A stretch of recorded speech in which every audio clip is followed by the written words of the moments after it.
Hey, this is Ellen on the tropical island of St. Bart's. It's Wednesday morning, my friend, and you are listening to the Lumen Ladies edition of Light Talk. And this is Kelsey Araghi calling in from lovely Sun Valley, Idaho. And you are listening to the incredible Lumen Ladies on Light Talk. Welcome, everyone, to episode 489. Yes, and Kelsey and I are your co-hosts today, and I think we should start off with Kelsey telling us a little bit about herself. Yes, so I've been on the show before, but I've had many updates since then. So I'm a UCLA lighting graduate and started working in live events, doing theater, working with David in opera, so a little bit of everything. And then transitioned more into experiences, immersive experiences, museum and architectural lighting. And now I'm working as a trade show lighting designer. So transitioned into another side of the industry. That's exciting. That's really great. It's been exciting. Yes. Thank you. I mean, I know a lot about trade shows, so it's nice that somebody wants to light them. So we have some wonderful guests today on this very special Lumen Ladies edition of Light Talk. And I think we'll get each one of them to introduce themselves and tell us a little about themselves. So let's start with Dawn Chiang. Hi, I'm Dawn. I'm based in Bridgeport, Connecticut, where I'm calling in from. And I started in lighting design I discovered theater when I was in college at Oberlin College and was just a generalist. But that's where I had my aha moment about all the things that I loved. I had a strong math science background because my father was an engineer and an inventor in Silicon Valley and owned a number of patents to his name. So I learned a lot of math science growing up. And I had 16 years of piano, including 4 years at Oberlin Conservatory and 8 years of ballet up through high school. And I knew I didn't want to be a performer, but I loved the performing arts. And in college, discovering theater, volunteering to help finish building scenery for Don Giovanni, I had an aha moment where all of this came together on purpose. And I went, wow, I want to learn how to do that. And that's pretty much taken me to where I am today. So that's the short version of what I've been doing. Okay, cool. Christina Gianelli. Hi, I'm Christina Gianelli. It's interesting because my career has been rather episodic, and I also come from a kind of a family background of the sciences. I grew up in New York City, and I fell in love with lighting design my senior year of high school when I was volunteering for the little off Broadway company that used the parish hall of my church, which was around the corner. And they produced Sondheim musicals and all sorts of things, and then usually a huge show in the church proper once a year. And I think I was drawn to the four-dimensionality of it. It was like painting with light, and it took me a few years, though, in college to sort of decide that it would be okay to pursue a life in the arts. And I have ever since. I've been really fortunate.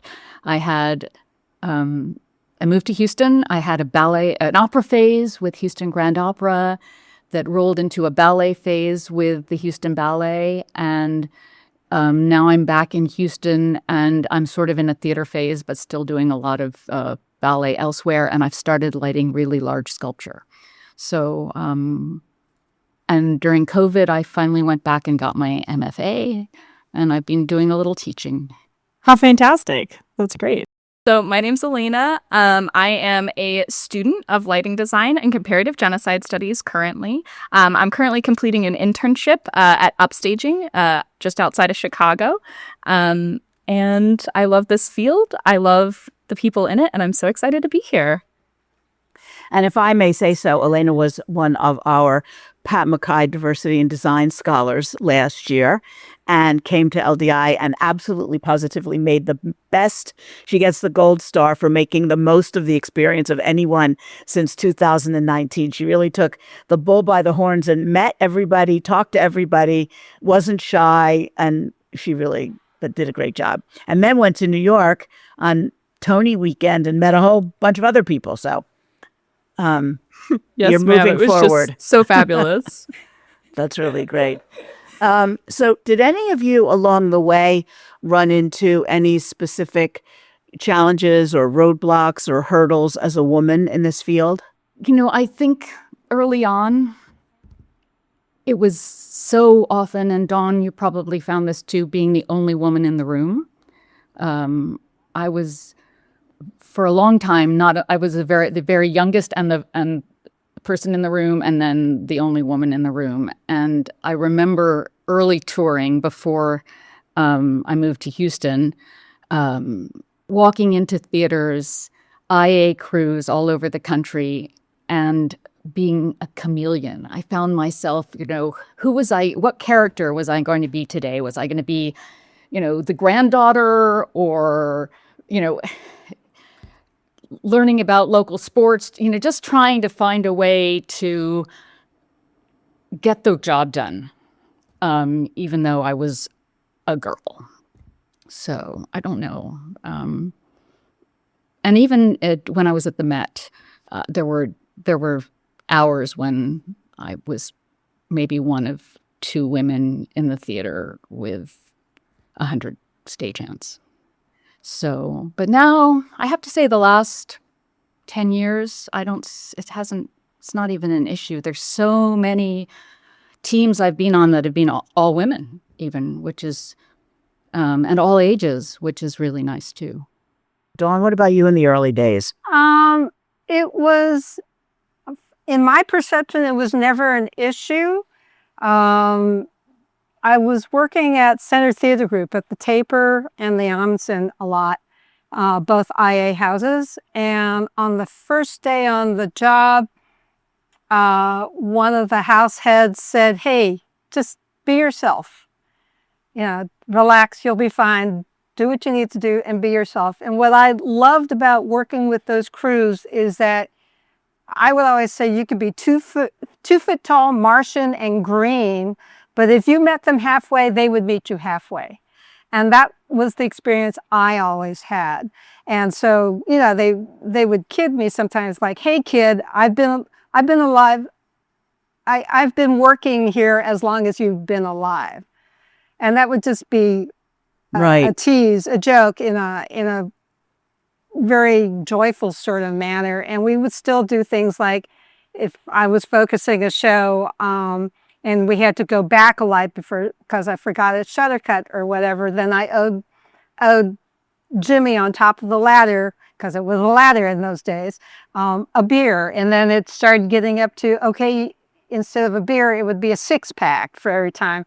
And we would play those kinds of games. So it was always fun, supportive, and I was very grateful to be in that kind of environment. Kelsey, did you have any women issues on the way up? I was just going to say, I think, Dawn, what you were saying about being yourself is great advice. No one can fault you for just being who you are. And I think other people can tell when you're, trying to fit in a little too hard. So it's a little more natural when you are just yourself. I will say I've been lucky enough to be surrounded by other women in the field. And I make that choice when I'm in a position to hire as well. But oftentimes I get called mom, which I don't know if that's a shared experience and if that has happened to anyone else before. But it's interesting because nobody goes around calling the crew lead dad. But as soon as I walk in the room, all of a sudden I'm referred to as mom. Yeah, I think it's twofold. I think to the mother thing, there's definitely an element of that men can only really rationalize you being in the space and being in a position of power if it fits into like traditional structures for them. So oftentimes they'll put me in like the sister role, and then you have the mothers, but then there's no structure like that for the men in the space. It's always, well, here's mom, and then here's all of the men that work in the space. So there's definitely that. And I think, even though things are getting much better, and even just over the last few years coming into the space, I've seen how welcoming and accepting it's become. I think there will always be, but there is that top level of pressure to perform the masculine, to support these systems of power. And I think the struggles are a lot less acute, but still systemic. Yeah, I got ma'amed a lot, yeah. especially in the South. And I don't think the same thing happens. I think you're pointed the same thing that happens for my male counterparts as a lighting supervisor or a lighting director or a designer. But I think that's just the way people in the South are brought up. Christina and I have some wonderful friends in Texas, and they, say yes, ma'am, all the time, and or yes, That's sir. true. I don't think I just think it's the way they were brought up. I don't know. It's true. We just didn't hear so many yes, You hear a lot sirs. more yes, ma'ams. I would agree with that. I think what I like now was just the collegiality. I mean, when it was so, just like the backstage talk over Right. donuts and stuff is just much broader now that there are more women in the field. It really, early on, it was like, you're focusing, and there's always the bottom of the ladder chatter, and maybe less so now that the rules have changed about lift usage and moving things and all of that. But yeah, it's different. And suddenly I remember going up to Dallas, and the crew ratios were different, and it was like somebody was talking about nail polish. I was like, and I realized it was 4 women at the bottom of the That's list so instead funny. of 4 guys. Wow. It was really a funny is day. It funny. was kind of Well, when you guys put together a team like a lighting crew for a project, do you specifically look for women to be on your team, or you look for the best programmer that's out there or the best assistant that's out there? How do you all go about putting together the team you're going to work with, even like for a student production? I pretty much want the best person. And these days, even in the South, it's very diverse in every way. And that is such a pleasure. I think you definitely want to meet your minimum skill requirements, but I definitely like to encourage those who may have not seen themselves in that role to apply anyway, right? Because I'll make the decision, but we don't know unless you try, Well, there's also it's during the pandemic, I was helping to teach some courses for the Actors Fund, now the Entertainment Community Fund. And one of the courses that was going on, and I also just was taking some of the courses, is that on job descriptions, women will oftentimes remove themselves from even applying if they feel that they have 60% or less of the skills. Guys will apply. And that is statistically true. Yes, statistically true. And there are some job descriptions out there now in the entertainment industry who are actually naming that and encouraging people that even if you feel that you only have 60% of the skills, please do apply. This is just the idealistic wish list, and not anyone's going to necessarily have 100% of that. But women tend to take themselves out of the running even before the application begins. Elena, on a school level, do you have a choice, or do you get put with a team, or how's your process of getting your crew together? Yeah, so at the school that I attend, they preset all of the teams. I know for certain productions, they'll try, and if it's a production that centers a story about a woman, they're going to try and put more female people on that team. But I have seen a pattern of putting women in positions where they're expected to do a lot more people management. And while I think that can help bring out some wonderful skills in people, I've had conversations where they'll tell me you're on this show or you're in this production team because you're the person that can manage these difficult personalities. And it's always managing these difficult personalities of men, right? Where they're not putting a man in the position to learn those skills or to manage those personalities. So I think in an academic setting, it's can almost be framed as like a teaching moment, which is good. And I love having that opportunity to learn. But I think there's when those teams are pre-selected, there can be that inherent bias in the way that they're being selected. You're at Kalamazoo, right? Yeah, Western Michigan. There you go. So you all have at least a bachelor's degree, if not a master's degree. And would you recommend that people go that way if they want to be a lighting designer?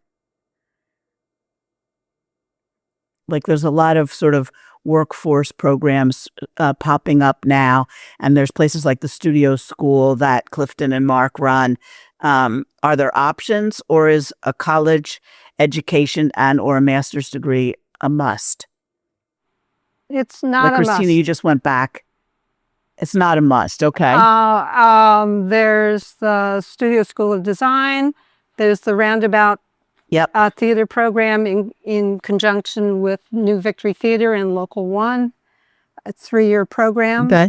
There's another program mostly for training people to be, well, actually crew, and they go all the way up through management. It's in northern San Diego, which is a rigorous multi-year program to train. It was mostly people of color and other people who weren't having introductions into the performing arts to come in as crew members, work themselves up to department heads. One former alum is now running the entire, is head of production for this organization. They also have a relationship with the San Diego local, where their training contributes towards becoming an IA member. So there are alternatives out there, and that's on the crew side. It can lead to design. I have an undergraduate. I did apply to grad school, but I started getting so much work that I deferred grad school, and then I ultimately never went to grad school. And just had a lot of amazing mentors along the way. And I would say the working population of designers out there is kind of split. You know, some have an undergraduate, some have a master's. Some have a BFA, some have a BA. I have a BA. So I think it's kind of all over the map. And have you done some teaching? Only sporadically, a semester here or there. I've mostly either been designing or been a theater consultant.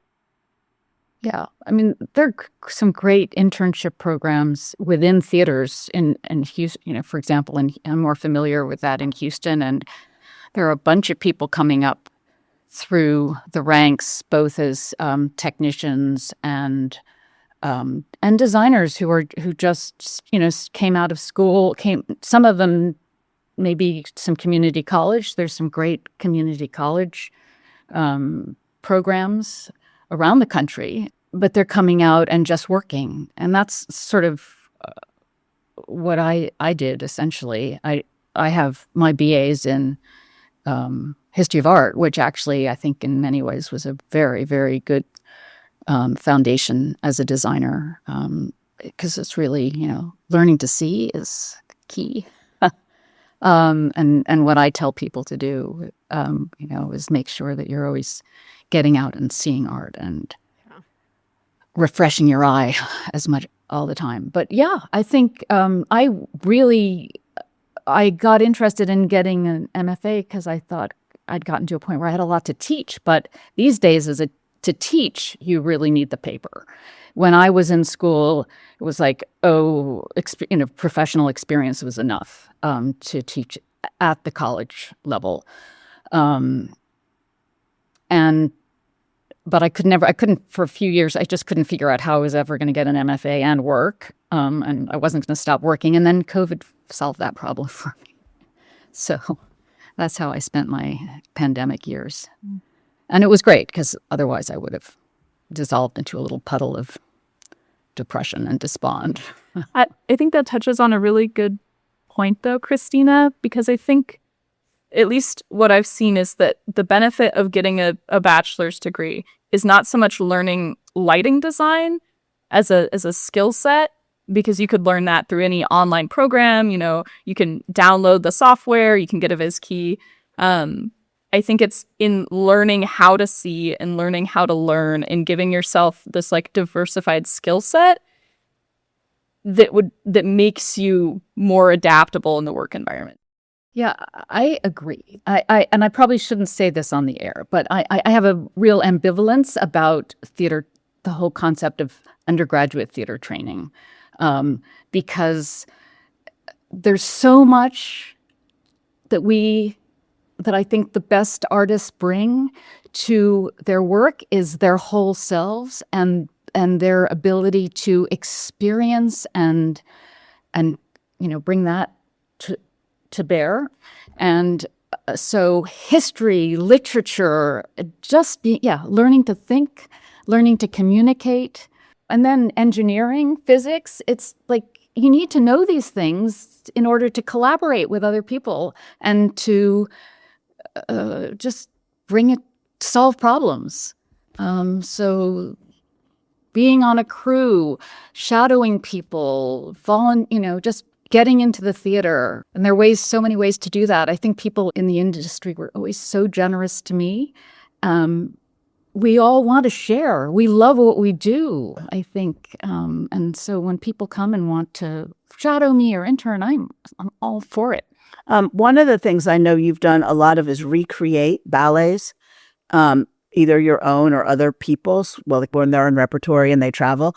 Are there particular challenges involved in that? And like, if you go back to a piece that's like 10 years old and the technology has changed, do you want to totally change the rig, or what happens there?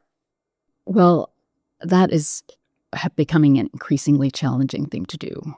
I think in the course of my career, the technology has changed completely, maybe in some areas twice. And now LED technology and color mixing is making it really challenging to transpose lighting designs, not only within the home company, because the rep plots have changed with the new equipment, but it used to be just to take them to other companies. An ellipsoidal with an incandescent lamp was not so much so different from another ellipsoidal or a cyclite with an incandescent lamp and your gel book. And you could do some math about wattage differences. But as long as you could create, especially in dance, create your beautiful washes, and focus it correctly, you could transpose and tour a show and turn the lights on and they'd be 90% there, and then you tweak them at rehearsal. And the whole color transposition is what I'm finding the most challenging. But also I really care about color. And I also want, when I'm recreating someone else's work, I feel that I am in service to them and their design, and making sure that it carries the same intention, So it's funny because this fall I'm working with one of my favorite choreographers, Christopher Bruce, to recreate one of the pieces that I lit for him at a different company, and to recreate Tina McHugh's British designer's original lighting. I've been looking after that piece, Rooster, since she set it on Houston Ballet. I've been recreating it in the United States and abroad. So yeah, and sometimes the rigs are very, just so completely different. So then I think, and then you just have to go back to what you believe is the original intention, and so that's about really seeing and knowing the work and channeling the original designer. Because I did a shed on the Gold Coast in Australia with Rooster, and it was a very different rig, all LED, and it ended up being great because it was about we had to go back to the intention of each cue. But Kelsey and Dawn, have you found that as well, like recreating your own work or touring pieces and like moving from house to house? Oh, I've done both. When I was resident lighting designer for New York City Opera, we would revive operas that we did Street Scene, which was 19 years since it had since it had been done, the entire creative team was now deceased. The gels had switched over from Cinemoid to Rosca Lux. And the fixtures had gone from Kliegel 1355s to Source 4s, all the things that Christina is very familiar with. And the number of circuits had almost doubled at the State Theater, now the Koch Theater. And we have this whole master sheet of, depending on which year the opera was created, how many translations you had to do to the cues to get them to split the box booms to stage left and stage right, as opposed to both of them coming on, so on and so forth. And it worked quite well. And I loved the full scale remounting of a show from 19 years ago, and to see where that designer placed the cues and go, wow, I wouldn't have thought to place it there, but it landed perfectly at the right place. And to get inside another designer's head in real time as the cues were playing out, which was fantastic. Or I could take what used to be kind of front on box booms and split it out to the onstage torms and get more dimensionality and all that. But it was an incredible privilege that you wouldn't get anyplace else. And the other one, quick story, is as the associate lighting designer for Hal Prince's production of Showboat that went on from Broadway to a tour. We had 5 companies worldwide. Across the world. Richard Pilbur was the lighting designer, and our producer, Garth Rubinski, Live Entertainment, insisted that I go to all 33 cities of the 5 tours over 5.5 years and do what I call fluff up the light cues, because the crew would focus the show. We had 2 programmers, one for moving lights, one for conventionals. Moving light programmer would update the presets and all that, and I would come in for dress rehearsal, which was the afternoon of the first paid performance, and would have an afternoon in real time to update the cues and stuff. And taking a known entity as a big Broadway show and putting it in 33 different theaters around the world taught me so much about how the auditorium and space that you're in informs what the audience perceives. It was, as a theater consultant, it was the best kind of experience that I could have. And as a lighting designer, I got really, really fast at problem solving something in 11 seconds before we moved on to the next cue. So both of those examples were great ways to take either repeating something over multiple stops or taking something that was decades old and figuring out a way to bring it to life. And when it comes to life, it's magical. That's really lovely. Kelsey, have you had that experience as well? Something a little similar. Right now, I'm working a symphony, and I'm not the lighting director, but because I have the lighting background, we chat about everything. And we currently have a hybrid system. So most of the fixtures are standard source 4 pars, and then there's a couple of intelligent lights thrown in there. And it's an outdoor venue. So our everyday struggle is balancing color, getting the intelligent fixtures to match what our incandescents are, and then a cloud comes overhead and everything changes on stage. And so we're adjusting in the moment. And the second thing we're struggling with is heat. So with our 200 source 4 pars overhead, it is emitting an extreme amount of heat on stage. So this is our first year where we're suffering from feeling, the sensation of 200 source 4 pars overhead at full power in sunlight, which has been a challenge. So we've been balancing levels and placement and substituting as much as we can to try to figure out a solution moving forward, other than buying 200 new lights. So if anyone has any advice on how to solve that problem, turn them all into LEDs, retrofit them. Mm-hmm. So what's next? What's the next disruptive technology? If LED was the last one, what's the next one? Is AI going to enter our lives? It is entering our lives in first steps. I have a colleague who's using AI to, he's in a rep house, and whatever the latest version of all the rigging modules that he's plunking into the 3 venues that they have doesn't interact well with the layers on Vectorworks. So he created an AI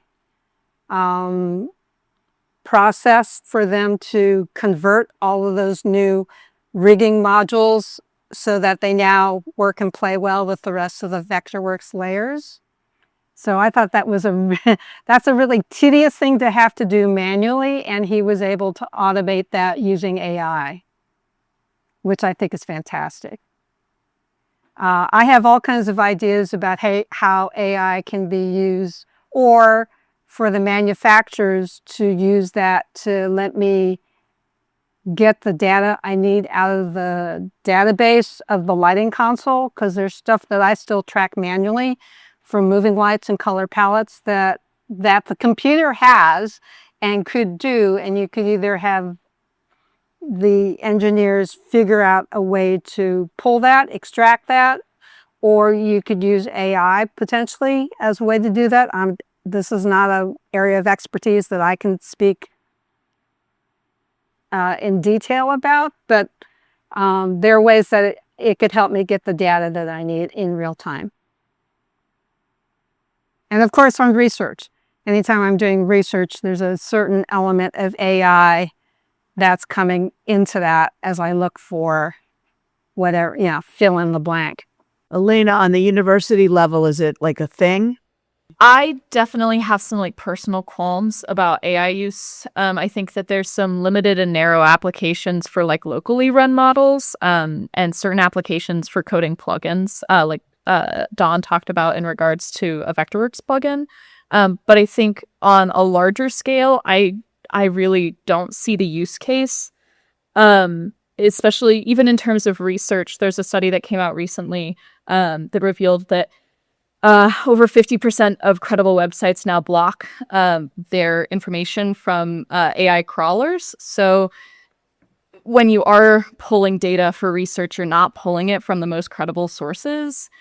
In academia, that often means that when I'm teaching students, they're coming to me with things that have been pulled from a listicle from like 2012 rather than like an article that they fully read and digested. And so I would say that while I see like some narrow applications, generally, at least in academia and with these young students, it becomes a way to offload a lot of the heavy lifting, their like creative load, their critical thinking skills. It becomes offloading that rather than working and through the problems in a way that would allow them to build the real world skills that they need.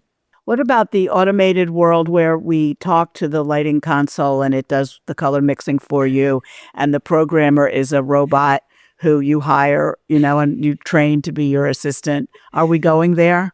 I don't think you can take art out of a person. I think a person is required to produce art. I think AI is a great tool. Lighting consoles are a great tool, and computers are a great tool, and AI and those things I think would be great as a tool. It's funny. If I were a graphic designer, I'd be very worried. The other day I needed an invitation to something and I asked it to do it. And it said, well, what style do you want? And gave me a multiple choice list. I picked vintage postcard. It was fabulous. I said, thank you very much. It said, I'm glad you like it. Would you like a matching RSVP card? Which came over in about 2.3 seconds. Sent it off to someone and they're like, wow, who's your designer? I'm like, Copilot. What can I tell you? I mean, I was like floored. It was the first time I ever asked it to do anything like that. And it translates. And when you're finished, it says, would you like any other languages? And I mean, is it thinking or is it programmed? But I agree with the research problem, because I've had, like, if I write in something wrong on an article and then it finds it, then it gets in the next person's article and it just keeps going down the pike. Mm-hmm. And it becomes true, even though it's really not true. And apparently, what they call phishing, like people that are trying to hack your computer and everything, they apparently send out like slightly fake information that you think is real. and you call the number that they sent you because you think it's the real website number, and it's not, and it's going to cost you $50 a minute, or they're going to steal your bank account or something peculiar. But I was hiring interns for the summer and went through a round of interviews. And I asked, when you are asked to do something you don't know how to do, how do you approach it? And how are you a communicator? And one of the responses I got was, "Oh, I just ask chat. If I don't know, I'll ask chat." right, And I was like, "What is chat?" And then it hit me like, "Oh, I will ask AI." right. So if I ask you to do something and you don't know how to do it, your go-to is to then ask AI. And that really threw me off. I hadn't even considered that as a response.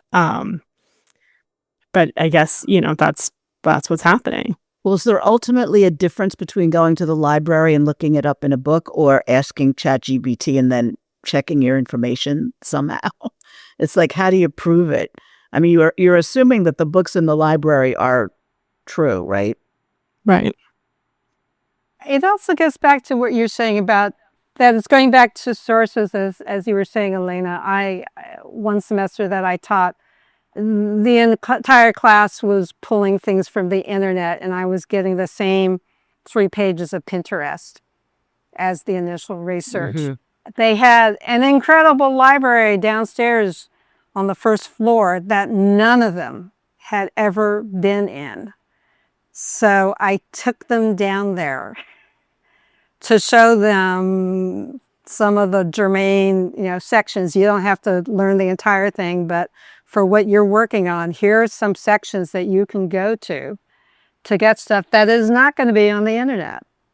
So you gotta start casting your net a whole lot wider. Well, I always think of projection designer Wendell Harrington, who defines herself as an image junkie. Yep. And I could picture her 20 years ago with a bag full of magazines, and she would sit down and rip out pages and file the images of things that inspire her. And now it must all be digital. Nobody tears pages out of magazines that I know anymore. Yeah, I don't know. What happened to the picture collection at the New York Public Library? I mean, That is a good question. I must have think it's still digitalized there. the whole thing, right? Is it I still think it's there? still there. Are they keeping it up to date? That was such a huge resource I when I was know. in New York.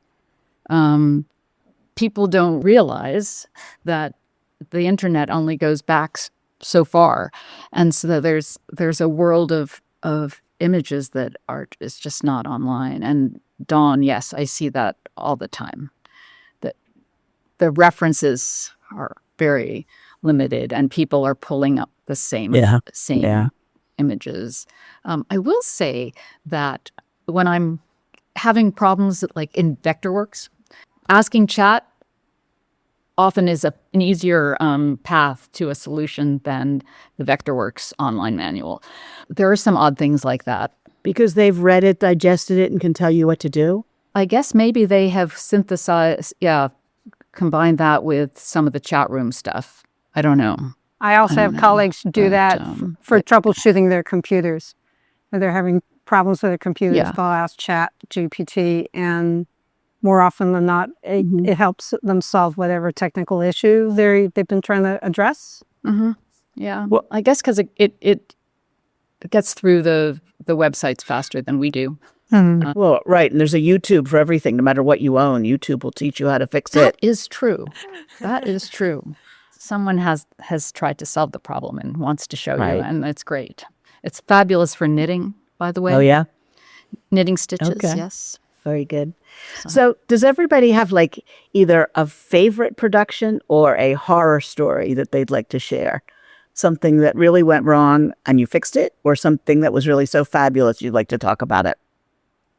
Oh, I don't remember what production it was, but David and I did one last year where there was a moment, I think it was an aria, and we used one light. Oh.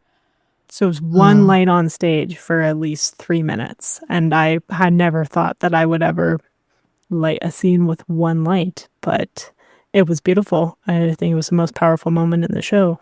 Any color in it or just white? I think it was just white, yeah.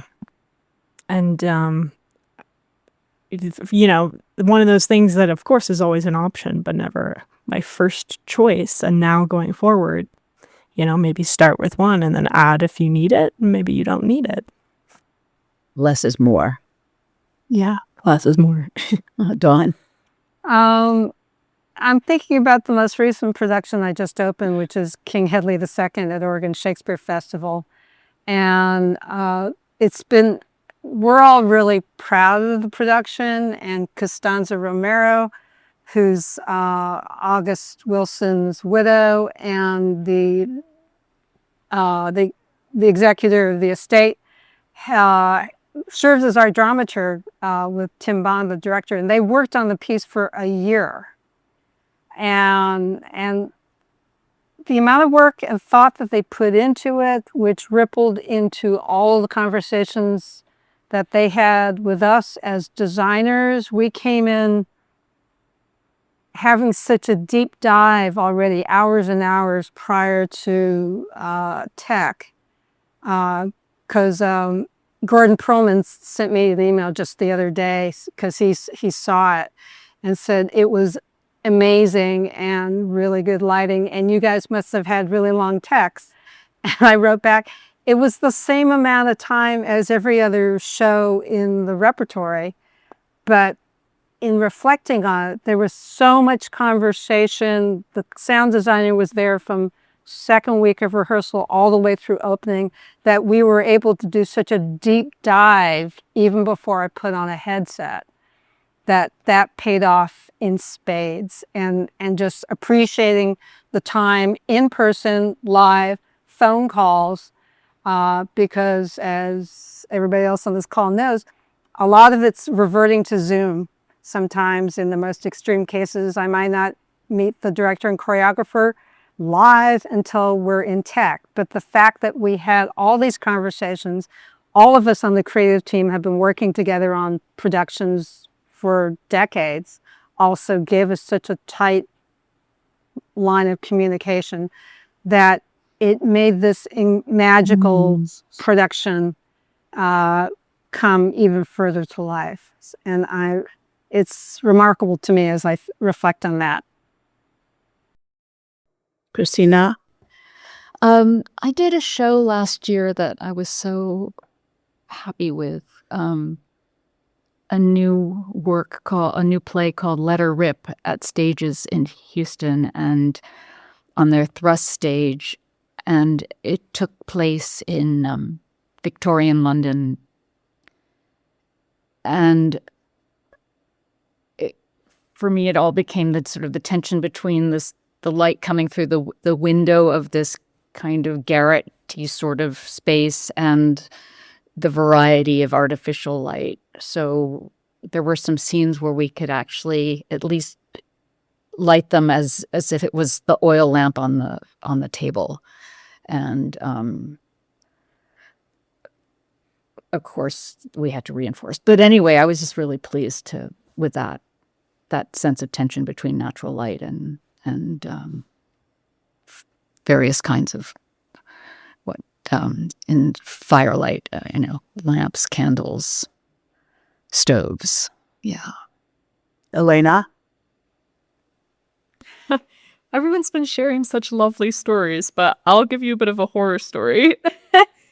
Last year, we toured a production that my school did out to Switzerland. And through a series of unfortunate events and one day-long accidental layover in DC, we ended up at the venue, our night of tech, without a transformer to run our gear off of. And we had our production was the next day, and I spent 9 hours running around this middle of nowhere tiny town in Switzerland, trying to find a transformer from 220 to 110. It really speaks to the lighting community because I ended up finding one. There was a music store locally that had one to run their guitar amps off of, that they let me borrow for the evening. And it was a lot of showing people a list of things that the house electrician had written in French on my phone, and just sort of pleading with my eyes. But it ended up being a really beautiful moment and a really good moment for our production to come together as a team, and to troubleshoot that. But yeah, it was a very stressful 9 hours of bus rides through this like lovely little Swiss village. Yeah. Well, I'm glad you solved it. That could have been terrifying. Yeah, it was down to the wire, but. So you mean you took the 110 equipment with you instead of renting 220 or 260 or whatever when you got there? Yeah, it was a very tight budget for the production. We were touring the show not to like a theatrical venue. We were touring it was to a medievalist conference. It was a adaptation of a 13th century epic medieval poem called The Book of Silence. Excellent poem if you guys are if that's up your alley at all. But yeah, it was touring to a medievalist conference, and our budget would essentially just covered getting us and all of our gear there. So it was a matter of what we could fit into our checked luggage, and what the site would provide, which was, yeah, it was sparse. We were performing in a space that opened in 1519. Wow. And boy, did the grid look like it was original to the building. That's funny. So to sort of circle back to where we started this conversation, do you guys think there is a sort of a national anti-woke movement happening? And if there is, will it impact women and other diverse people in the job market? Or is the pendulum going to just swing more to the Zoran Mandami way and woke will stay in fashion? That's so hard. I think there will always be all types of people. And so you have to surround yourself with those who support you. And, if you're strong enough and brave enough to put yourself and surround yourself with people who don't think the same way of you, then you're helping others. Yeah. Yeah. I think seeing Mom Donnie's win in New York and landslide victory definitely demonstrates that the pendulum is swinging both ways, as you said. I think that we're in a very tough time right now, but I don't think that that's any reason to slow down on the momentum that we already have. Yeah, I tend to agree. Any other thoughts on that? Well, theater has always been a gathering place for everybody in one room, and to opening everybody to a collective experience, which is also opening hearts and minds to a certain degree, whatever direction that might be. And that will continue to be a core essence of what we do in the theater. And so I have great belief in that. Yeah, I think that's true. I also think that, like 50 years ago, there was, a lot of talk of glass ceilings, and very few women were CEOs of Fortune 500 companies, much less governors of states. And that's really changed. There's so many more women in the top position all across the board that I don't think that can change really at this point. I agree. No, I live in one of the most diverse cities in the country, in the middle of Texas. Right. So, and Texas, it has some of the most, it's not just Houston. Houston is maybe, the other cities are also as diverse, and the towns are as diverse. And I don't think you can't undo that. And Stages Theater in Houston, their motto is, "We sit together in the dark to know how to love each other in the light."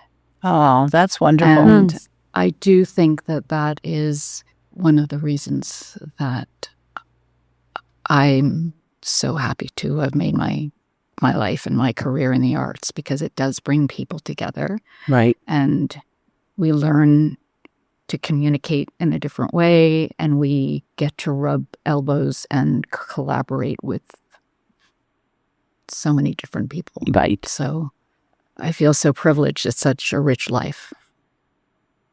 Yeah, I agree. Absolutely. It's very difficult to take people, once you have had a taste of the light, it's very difficult to go willingly back into the darkness. So It's just Yeah. kind of rough right now. Right.